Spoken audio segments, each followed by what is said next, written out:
boshida aytayapman akalar, videoni boshida aytayapman. Bu texnikalarda biz narx-navosini bilmaymiz.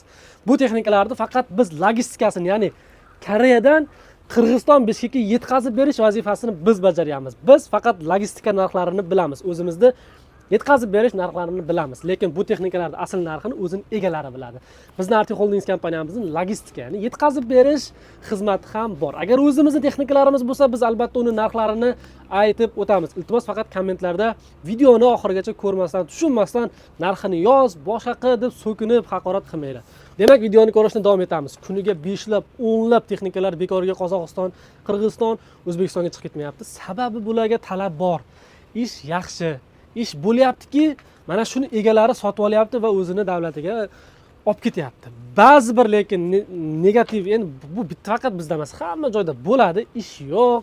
Senlar u deysan, senlar bu deysan, kel mana yotibdi, ishlamayapti, u qilyapti, bu qilyapti deydi, lekin mayli, ular o'zi biladi. Lekin mana shuncha inson olib boryapti, texnikani ishlatyapti, pulini topyapti. Birinchi texnikamiz Qirg'izistonning Bishkek shahriga chiqib ketyapti. 2018-yil 8900 soat ishlagan Hyundai texnikamiz. Komplektiga e'tibor beradigan bo'lsak, ikkita kovush olibdilar aka. Bitta katta, menga bitta kichkina kovush yetarli. Faqat 360 bilan albatta qisqicha bo'lsin deganligi uchun mana shu 4 tani komplekt qilib bergan. Ikkinchisi 2012-yillarni legendarniy Hyundai texnikalaridan bu o'ta ham hozirgi kunda topish noyob bo'lgan texnikalardan bittasi Robex Hyundai. 13000 soat ishlagan texnikamiz ham Qirg'iziston Bishkekka qarab chiqib ketyapti. 2012-yil yili. Va navbatdagi ikkita Hyundai texnikamizni sizlarga hozir aytaman. 9800 soat ishlagan texnikamiz 2012-yil. Bu ham Qirg'izistonning Bishkek shahriga akamizga ham yengil bitta kovush, yana bitta kovush, ya'ni katta kovush, kichkina kovush va 360 adapteri hamda qisqichi bo'laveradi deganligi uchun shunaqa 4 ta komplekt qilib berilgan. Qolganlarga misol kimdir advonik so'rashi mumkin, qo'shib beriladi. Kimdir tirnoq so'rashi mumkin, qo'shib beriladi. Kimdirga 4 ta kovush kerak bo'lishi mumkin, qo'shib beriladi hammasi. Klientning gapi gap. Nima so'rasa hammasi qilib beriladi. Va oxirgisi 2017-yil 11000 soat ishlagan yana bitta Hyundai texnikamiz. Bu ham Qirg'izistonning Bishkek va qirg'izistonliklar yomon avjida, lekin qirg'izistonliklar.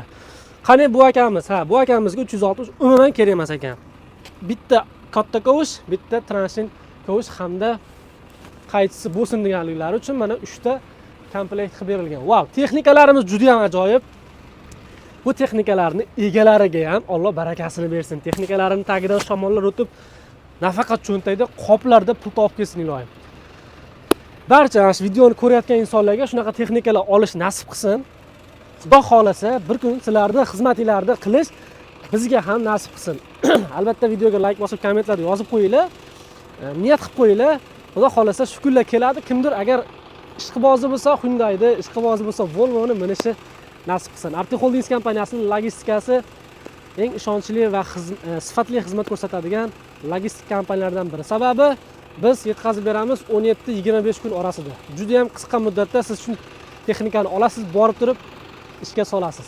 Bizni doimiy telefon raqamlarimizga murojaat qiling, WhatsApp, Telegram orqali bog'laning. Biz esa sizga xizmat ko'rsatishdan mamnun bo'lamiz.